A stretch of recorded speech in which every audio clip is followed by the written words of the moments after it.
Isang biktima ng kidnap for ransom ang nasagip ng NBI sa Parañaque City. Ang suspect, hindi lang isa o dalawa, kundi 7 Chinese nationals. Yan ang Agenda Weekend report ni Andrea Salve. Get up! Oh, okay. Go outside. Faster.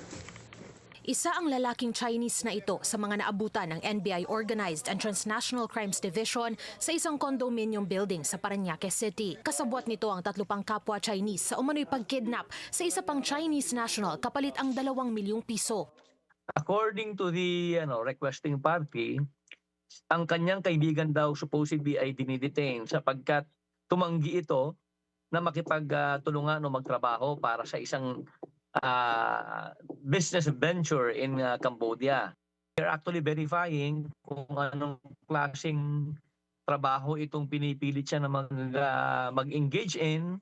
Pero alam naman natin na ang Cambodia is actually a scam hub. Maraming scam hub na itinayo dyan. Kawawa naman to. Get up.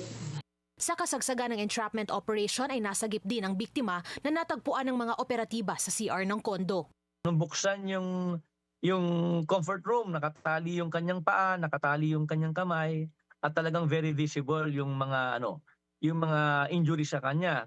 Batay sa impormasyong nakalap ng NBI, 7 raw na Chinese national ang sangkot sa krimen. Pero bagaman 4 lang ang naaresto, isinama na rin ang iba pa sa isinampang kidnapping and serious illegal detention with ransom. Tumanggi naman ang mga nahuling Chinese na magkomento kaugnay sa kaso.